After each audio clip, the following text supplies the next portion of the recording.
오늘 본문은 모압 심판에 대한 마지막 부분입니다. 계속해서 이 애굽에 대한 심판, 모압에 대한 심판, 또 앞으로는 이제 암몬에 대한 심판, 예레미야서에서 이방 민족에 대한 심판의 말씀이 기록되어 있는데, 오늘은 특별히 이제 모압에 대한 마지막 심판의 내용인데요. 오늘 말씀을 읽다 보면 하나님께서 심판을 하시되 그 심판을 하실 때 하나님의 마음을 우리가 읽을 수 있습니다. 하나님께서 이 모압 백성 너희들 하나님의 말씀 듣지 않았으니까 멸망당할 거야 라고 선지자를 통해서 통쾌한 어조로 심판의 메시지를 전하는 것이 아니라 하나님의 비통에 처하고 슬퍼하시는 그 하나님의 마음을 우리는 읽을 수 있습니다.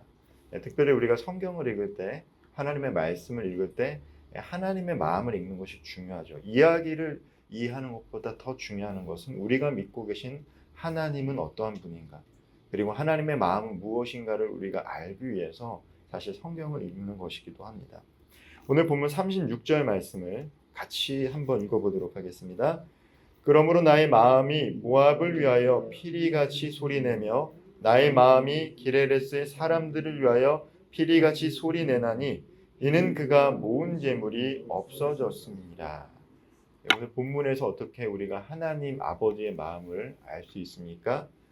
모압이 심판에 임할 때 피리같이 소리를 낼 것이다 라는 것이죠. 하나님이 분노하는 모습으로 이 모압 백성을 심판하실 것 같지만 그렇지 않다는 것, 슬퍼하고 있다는 것이죠. 피리 소리는 당시 장사 지낼 때 내는 소리였습니다. 예수님께서도 말씀하셨죠. 피리 복음서에 보면 피리를 부는 것들은 무엇입니까? 바로 장사할 때, 곡할 때 하는 것이죠. 우리나라도 예전에는 장례 문화 가운데 곡하는 사람들이 있었던 것처럼 피리를 분다라는 것은 그 상황을, 슬픔을 연출하는 것입니다. 하나님께서 모압이 멸망할 때요, 슬퍼하시며 소리를 내신다라는 것이죠.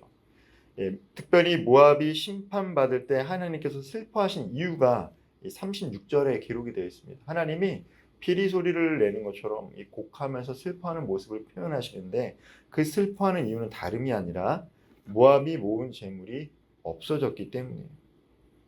그들이 돈을 못 모아서 하나님이 슬펐다라는 게 아니죠. 그들의 인생이 부질없음으로 인해서 슬퍼하신다. 그들의 인생이 낭비되었다라고 판단됐기 때문에 하나님 아버지가 슬퍼하셨다라는 것이죠. 모압은 그 재물을 모으는 데 초점을 뒀다라는 거 표현하는 것이죠. 거기 재물의 우선순위를 두고 살아갔다라는 거예요. 그런데 그것이 어떻게 됩니까? 어제 말씀에도 읽었지만 갈대아 사람들에 의해서 다 탈취당합니다.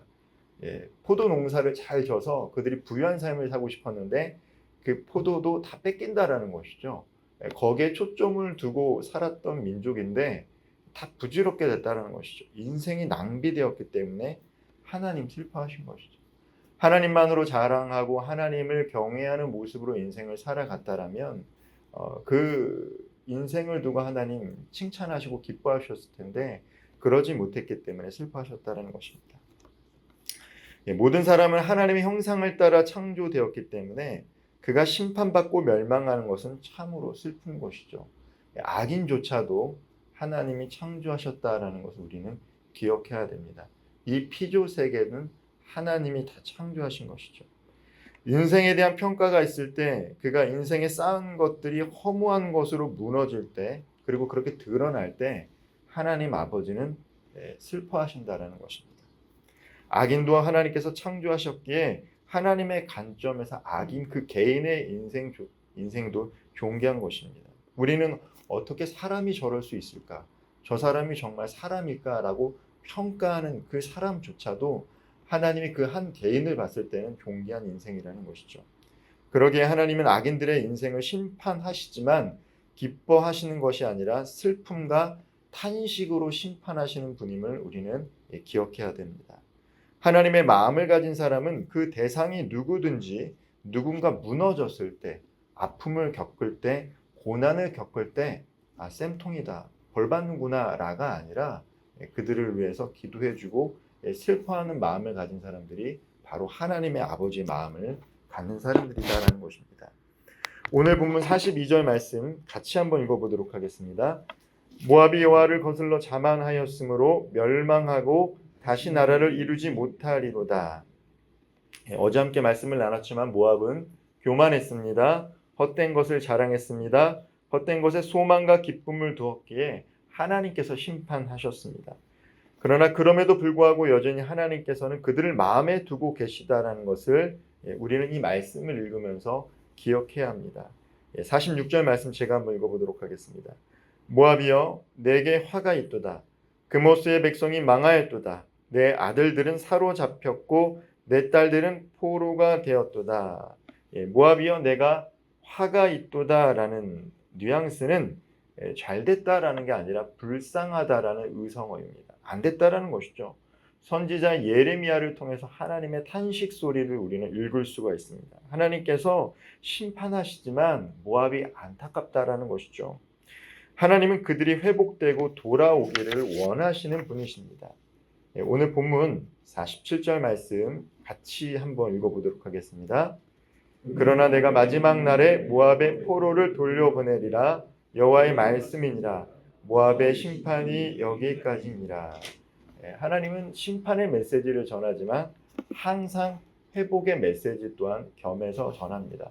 예레미야에는 하나님의 심판의 메시지가 있지만, 이스라엘 민족에 대한 심판의 메시지가 있지만 하나님의 회복의 메시지가 있는 것처럼 모압을 향해서도 심판의 메시지가 있지만 하나님은 모압의 회복을 기대하고 있는 것이죠. 하나님의 진노는 온 땅과 하늘을 삼킬 것처럼 무섭게 표현됩니다. 그러나 그 모든 진노와 책벌을 능가하시는 하나님의 자비와 사랑을 우리는 읽을 수 있습니다. 하나님을 공의의 하나님이라고 하죠. 하나님을 심판하시는 분이십니다. 그러나 하나님의 사랑이 더 크기 때문에 우리에게 독생자 아들을 주셔서 우리가 예수를 믿으면 구원받는 것 아니겠습니까? 하나님은 공의의 하나님이지만 공의보다 더 큰 사랑이 있기 때문에 심판을 유보하시고 여전히 악인들을 기다리시면서 그들이 돌아오기를 원하신다는 것이죠. 모압은 진멸되어 다시 나라를 이루지 못할 것입니다. 그럼에도 불구하고 하나님은 모압의 포로들을 돌아오게 하실 것입니다. 하나님은 이스라엘 백성과 동일하게 이방 백성들을 사랑하고 계십니다. 하나님은 한 사람도 멸망에 이르는 것을 기뻐하지 않으시는 분입니다. 모든 인간은 하나님의 형상으로 지음받은 존재라는 사실을 우리는 기억해야 됩니다. 이마고 데이, 하나님의 형상이다라는 것, 존재론적으로 우리는 하나님의 형상을 닮은 존재라는 사실을 우리가 잊지 않고 살아갈 때 우리는 인생을 가치 있게 살아가고 함께하는 사람들을 위해 기도하는 존귀한 인생을 살아갈 수 있는 것이죠. 바로 예수 그리스도를 믿고 예수님을 나의 구원자로 나의 주인으로 고백하며 성령의 인도하심을 받을 때 죄로 인해 하나님의 형상을 잃어버린 존재는 회복될 수 있는 것입니다. 어떻게 인간이 회복이 될 수 있겠습니까? 하나님은 인간이 회복되기를 원하는데 어떻게 회복이 될 수 있겠습니까? 죄로 말미암아 하나님과 관계가 끊어진 인간이 예수 그리스도로 말미암아 구원받고 성령의 인도하심을 받아 하나님의 영으로 우리가 잃어버린 하나님의 형상을 회복하기를 원하시는 것이죠. 하나님의 형상이 회복될 때 나타나는 현상들이 무엇입니까? 우리 삶 가운데 열매를 맺게 됩니다.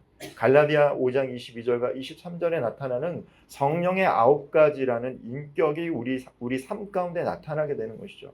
예수를 믿고 예수를 믿기 전과 후가 삶이 바뀐다라는 거예요. 인격이 바뀌면 어떻게 됩니까? 그 다음부터 복음을 증거할 때 열매가 나타납니다. 전도의 열매가 나타나는 것이죠.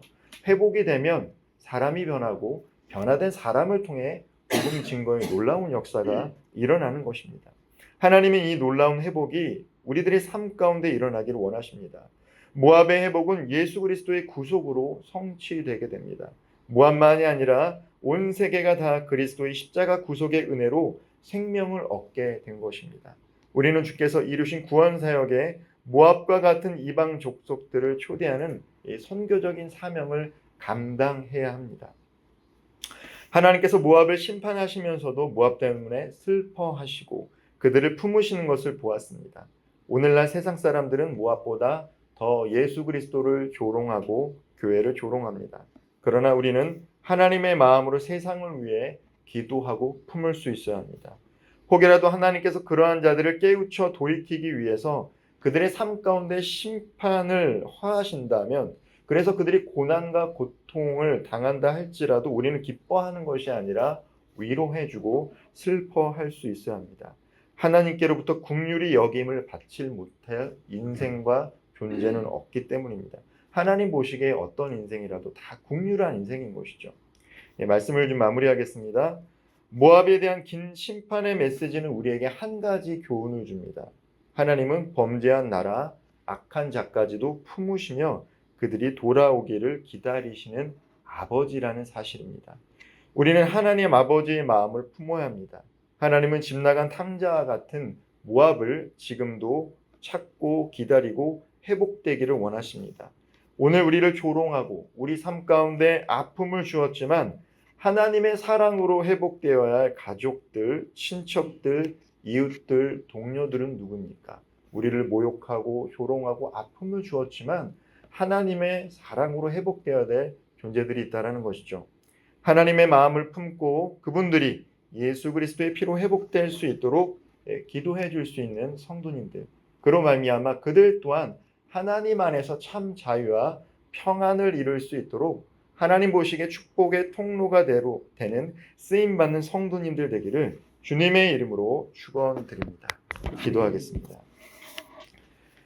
사랑과 은혜가 풍성하신 하나님, 하나님께서는 공의의 하나님이시기에 죄가 있으시면 벌하시고 심판하시지만 그러나 하나님의 사랑이 더 크시기에 모든 사람과 모든 피조물을 회복시키시기를 원한다는 이 사실 우리가 늘 깨달아 살아가게 하여 주옵소서.